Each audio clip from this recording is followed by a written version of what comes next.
Di Rusia, histeria sungguhan telah dimulai. Kepala Kementerian Luar Negeri Federasi Rusia, Sergei Lavrov, menyerukan kepada warga Rusia untuk secara mandiri memisahkan diri dari dunia yang beradab dan membangun peradaban Rusia mereka sendiri. Dan dia menambahkan bahwa Vladimir Putin diutus kepada rakyat Rusia dari atas. Dia berkata bahwa Rusia dipimpin oleh Tuhan sendiri melalui tangan Putin. Sedangkan rekannya dalam minum, Dmitry Medvedev, menyatakan bahwa jika Rusia kalah dalam operasi militer khusus, maka Rusia sendiri tidak akan ada lagi. Oleh karena itu, semua rakyat Rusia harus mati demi Putin dan Rusia. Dan semua ini terjadi di tengah serangan yang terus berlanjut terhadap Federasi Rusia. Pada malam, tanggal 29 Juli, pasukan Ukraina melancarkan salah satu serangan paling luas secara geografis dalam beberapa minggu terakhir terhadap kilang minyak di Perm dan Ryazan, pusat logistik Walberis, pangkalan kapal armada Laut Hitam di Crimea, dan sejumlah objek militer lainnya. Dan pada hari yang sama, Lavrov mengeluarkan pernyataan yang mengatakan, kutipan, "Seluruh dunia yang beradab telah memusuhi Rusia." Dan dia menyerukan untuk mengubah Rusia menjadi, kutipan, "peradaban mandiri dengan pembatasan pengaruh asing." Nah, tunggu saja internetnya, kalian tidak akan punya seperti di Korea Utara. Nah, dan Wakil Ketua Dewan Keamanan Federasi Rusia, Dmitry Medvedev, menyerukan kepada rakyat Rusia untuk mempertahankan Rusia dengan mengorbankan nyawa mereka. Secara umum, mari kita bahas kronologi serangan Ukraina terhadap Rusia dan isi pernyataan pejabat resmi Rusia secara terpisah. Karena, maaf, ini sudah gila. Jadi, mari kita mulai episode ini dengan laporan militer dengan informasi tentang serangan ke Rusia tadi malam. Setelah itu, kita akan membahas pernyataan yang benar-benar liar dari Sergei Lavrov dan Dmitry Medvedev. Jadi, pada pagi hari, tanggal 29 Juli, drone Ukraina melakukan serangan besar-besaran ke Ryazan, Rusia. Gubernur wilayah Ryazan, Pavel Malkov, melaporkan bahwa diduga akibat jatuhnya puing-puing drone terjadi kebakaran di wilayah industri. Berdasarkan analisis rekaman saksi mata, salah satu target serangan adalah kompleks sortir Walberis di kawasan industri Ryazansky, dekat desa Tyushevo. Perusahaan Walberis telah mengonfirmasi evakuasi kompleks logistik di Ryazan, dengan menjelaskan bahwa keputusan tersebut diambil sesuai dengan persyaratan keamanan. Ngomong-ngomong, hingga hari ini, secara resmi, seluruh 15 unit peralatan telah hangus terbakar sepenuhnya. Seperti yang dikatakan Putin, bekerjalah, saudara-saudara. Target kedua di Ryazan adalah kilang minyak Ryazan yang merupakan bagian dari struktur Rosneft. Perusahaan ini omong-omong termasuk dalam 5 besar. Kilang minyak terbesar di Rusia dan menyumbang hampir 5% dari total volume pengolahan minyak di negara ini. Pabrik ini sebelumnya sudah pernah terkena serangan. Setelah serangan pada 15 Mei, pabrik tersebut sempat menghentikan operasinya. Presiden Ukraina Volodymyr Zelensky pada pagi hari tanggal 29 Juli mengkonfirmasi kerusakan pada kilang minyak dan pusat logistik di Ryazan. Jarak ke target di Ryazan sekitar 360 km dari perbatasan Ukraina. Target besar kedua malam itu adalah Krai Perm di Federasi Rusia. Di sana, drone menyerang kilang minyak Lukoil Permneft Orgsintes, merusak instalasi pemrosesan minyak EVT-5. Gubernur Krai Perm Dmitry Makhonin mengonfirmasi bahwa, kutip, beberapa drone berhasil ditembak jatuh saat mendekat, dengan menyatakan bahwa tidak ada yang terluka. Jadi saya tekankan, pasukan pertahanan Ukraina bekerja dengan sangat terampil, tanpa korban yang sia-sia, tidak seperti orang Rusia.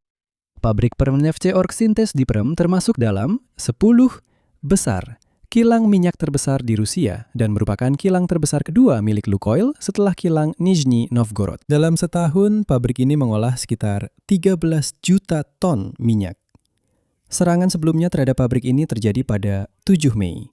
Setelah itu, perusahaan sepenuhnya menghentikan produksi produk minyak. Dan sekarang mereka memutuskan untuk benar-benar menghancurkan pabrik itu agar tidak pernah bisa beroperasi lagi. Selain pengolahan minyak dan logistik, pasukan Ukraina menurut Markas Besar Angkatan Bersenjata Ukraina juga menyerang sejumlah target militer pada malam yang sama. Tempat pangkalan kapal cepat armada Laut Hitam Rusia di dekat Mezvodnoye di Crimea yang diduduki stasiun radar di wilayah Bryansk, serta fasilitas penyimpanan dan persiapan drone serang di Donetsk yang diduduki. Kementerian Pertahanan Federasi Rusia menyatakan telah mencegat 295 drone Ukraina di wilayah lebih dari 10 daerah di Rusia dan Crimea yang diduduki. Dan di sini penting untuk dicatat bahwa Angkatan Bersenjata Ukraina sejak awal tahun ini telah menyerang hampir semua kilang minyak besar Rusia. Akibatnya, produksi bensin mobil pada awal Juli turun menjadi 65% dari tingkat konsumsi musim panas rata-rata warga Rusia. Serangan terhadap pusat logistik Wildberries telah berlangsung sejak 18 Juli dan sudah mengenai gudang-gudang di wilayah Moskow, wilayah Tambov, Krasnodar, dan Krai Stavropol. Oh, dan di Crimea omong-omong, gudang Wildberries juga terbakar. Di tengah serangan terhadap kilang minyak dan sanksi baru dari Uni Eropa, informasi tentang bagaimana Rusia menyesuaikan logistik ekspornya patut mendapat perhatian khusus. Rusia secara drastis meningkatkan pengiriman minyak melalui Samudra Arktik. Setelah penangkapan kapal tanker oleh negara-negara Eropa, yang sekarang diizinkan untuk menyita muatan dari kapal tanker Rusia ilegal Armada Bayangan dan langsung menjualnya. Sekarang semua negara anggota Uni Eropa memiliki hak tersebut. Begitu mereka melihat kapal tanker Armada Bayangan, sekarang mereka justru diuntungkan jika menangkapnya. Mereka menangkap, menjual minyak di dalamnya, dan mendapatkan uang. Kapalnya dibuang. Begitu saja, dilemparkan dan selesai. Ya, kalau orang Rusia mau, silahkan ambil kapalnya. Kalau tidak mau, disita, saya tidak tahu, dipotong jadi besi tua, dan tetap dapat uang juga. Jadi sekarang, orang Rusia mencoba menghindari Eropa. Meskipun Vladimir Putin baru-baru ini dengan percaya diri menyerukan angkatan lautnya yang tersisa untuk berani melindungi kapal tanker ini dari para bajak laut Eropa, seperti yang dia sebut. Dia berkata, "Lihat semuanya, apa yang dilakukan Eropa terhadap kapal tanker, ini adalah aksi pembajakan. Angkatan Laut Rusia bisa menangkap orang Eropa di sana." Ya, intinya, pidato itu terdengar penuh sesumbar. Tapi seperti yang kita lihat, pada akhirnya orang Rusia memutuskan untuk sekedar melewati Samudra Arktik. Tapi ada sisi lain dari koin ini. Penangkapan kapal tanker oleh negara-negara Eropa sejauh ini belum menyebabkan penurunan total ekspor minyak Rusia melalui laut. Moskow hanya mengkompensasi kerugian dengan mengalihkan rute. Nah, sekarang kita masuk ke bagian favorit saya dari episode ini, yaitu pernyataan histeris dari pejabat Rusia. Dan Anda tahu, saya sendiri tidak tahu apakah harus tertawa atau menangis di sini, karena ini terlihat dan terdengar agak menyeramkan.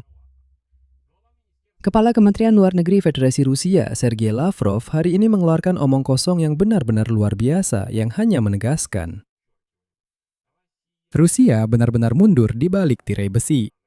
Dari balik tirai itu pun mereka bahkan tidak akan bisa mengintip keluar. Selanjutnya kutipan dari Lavrov. Tolong dengarkan baik-baik. Situasinya tidak main-main. Presiden tidak menyembunyikan hal ini. Seluruh dunia yang disebut beradab bisa dibilang memusuhi kita, yang menyebut dirinya sendiri seperti itu. Negara-negara barat kembali mengusung slogan untuk memberikan kekalahan strategis kepada Rusia, serta slogan dekolonisasi Rusia, yang secara terang-terangan sekali lagi dimaksudkan pemecah belahan negara kita. Lalu dia melanjutkan, "Lihat apa yang terjadi dengan Uni Soviet, hancur. Sekarang mereka mencoba memecah belah Rusia itu sendiri." Selanjutnya Lavrov menyatakan bahwa negara-negara Eropa mendukung emigran Rusia yang mengumpulkan uang untuk memecah Federasi Rusia. Nah, di sini tentu saja orang Rusia di Eropa harus waspada, karena jelas bahwa mesin Putin akan mulai memburu para emigran Rusia ini. Orang-orang Rusia itu sendiri. Dan dari tesis inilah Lavrov menarik kesimpulan praktis tentang perlunya isolasi diri Rusia dari seluruh dunia. Lavrov menyatakan bahwa kepentingan nasional Rusia adalah menjadi, kutipannya, peradaban yang mandiri dan memastikan keamanan perbatasan secara andal untuk membatasi pengaruh asing terhadap Rusia. Peradaban yang mandiri. Dia berkata, saya akan menerjemahkan. Logikanya begini, dia berkata, mari kita menutup diri dari seluruh dunia, membangun tirai besi, kita akan menutup diri dengan kubah seperti itu, menutupi diri, dan hidup sebagai peradaban sendiri di sini. Supaya jangan sampai Barat itu sama sekali tidak memengaruhi kita. Ini ya, benar-benar seperti Uni Soviet. Bagaimana kalau ada yang dapat celana jeans Amerika? Kalian gimana sih? Berani-beraninya kalian. Itu tidak pantas. Kita punya peradaban sendiri, dengan sepatu tradisional, kokoshnik, dan sebotol vodka. Nah, bersamaan dengan itu, Lavrov juga menyatakan bahwa Barat bersikeras mempertahankan, kutipannya, rezim Nazi di Kiev. Dan bahwa jika berhenti di garis kontak saat ini, rezim ini akan tetap ada, dan wilayah Ukraina yang diduduki oleh orang Rusia yang kotor itu, kata mereka, Barat tidak akan mengakuinya. Bagaimana bisa begitu? Kami sudah merebutnya, tapi mereka tidak mengakuinya. Sementara itu, Lavrov mengatakan, dan ini kutipannya, Barat, khususnya Eropa, juga suatu saat nanti akan sadar dan siap membangun hubungan secara setara. Namun, menurutnya, pada saat itu orang Rusia harus hidup di balik tembok besar dan membangun peradaban mereka sendiri. Dan dalam wawancara yang sama, Lavrov mendesak Rusia, kutipannya, untuk lebih cepat marah pada dirinya sendiri. Dengan menyatakan bahwa kemarahan membantu mempercepat segalanya, termasuk di garis depan. Artinya, dia bilang, kalian dipukul, kalian harus marah. Dan dalam pernyataan terpisah, Sergei Lavrov menyampaikan bahwa Rusia, perhatikan ini, mendapat bantuan dari atas. Mengaitkan hal ini dengan penunjukan Vladimir Putin sebagai presiden. Dia bilang, ini adalah campur tangan ilahi. Ini adalah Tuhan sendiri yang mempengaruhi sehingga Vladimir Putin menjadi presiden Rusia. Jika Anda pikir saya melebih-lebihkan, bercanda, cari wawancara itu, baca, kunjungi saluran Telegram saya akan mencantumkan semua kutipan itu di sana secara khusus. Dan ini benar-benar parah. Lavrov kembali mengulangi bahwa Vladimir Putin dikirimkan kepada rakyat Rusia oleh surga dan bahwa Rusia melalui Vladimir Putin, kutipannya, secara langsung dipimpin oleh Tuhan yang telah menyetujui operasi militer khusus di Ukraina. Maaf, tapi ini sudah keterlaluan, kawan-kawan. Saya benar-benar ngeri menyadari bahwa ada negara seperti itu dengan orang-orang seperti itu. Tapi selanjutnya Lavrov mengeluarkan kutipan yang benar-benar mengejutkan. Katanya, soal kilang minyak dan gudang Wildberries yang sekarang terbakar di seluruh Rusia, yang salah adalah Barat. Vladimir Putin berkata, dia tidak merencanakan perang seperti itu. Dia berkata, orang Rusia jangan salah paham, ini bukan salah kami. Putin tidak berniat semuanya terjadi seperti ini. Dia berkata, dia merencanakan perang dengan baik, supaya orang Rusia tidak merasakannya. Dan kalau kalian merasakannya, itu salah Barat. Kutipan dari Lavrov. Kutipan dari Lavrov, kami memulai operasi militer khusus dalam kondisi ketika masyarakat tenang, nyaman, dan secara umum puas dengan tingkat kehidupan mereka. Dan kenyataan bahwa hal itu juga tidak memuaskan Barat, itu adalah fakta. Itulah Barat. Mereka tidak ingin masyarakat kita hidup dengan tenang.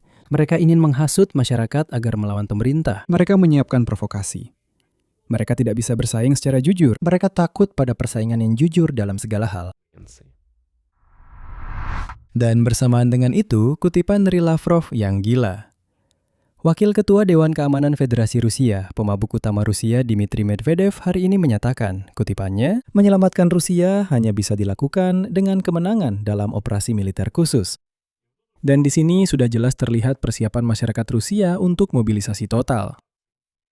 Medvedev sebelumnya menambahkan bahwa jika Rusia menghentikan aksi militer, tanpa meraih kemenangan, negara ini akan hancur berkeping-keping dan Rusia tidak akan ada lagi. Faktanya, menurut saya, Lavrov dan Medvedev selalu mengulang hal yang sama.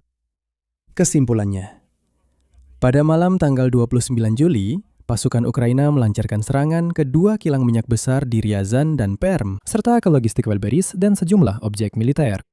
Di Kiev sudah secara langsung menyatakan bahwa ini adalah strategi tekanan yang baru dan serangan seperti ini akan semakin meluas. Pada saat yang sama, Lavrov dan Medvedev pada hari yang sama membuat pernyataan publik tentang perlunya isolasi Rusia dari Barat dan bahwa perang harus diakhiri hanya dengan kemenangan. Jika tidak, Rusia sendiri tidak akan ada lagi. Dan inilah kebetulan bersamaan antara kegagalan militer di garis depan, ekonomi, dan meningkatnya isolasi. Rendah.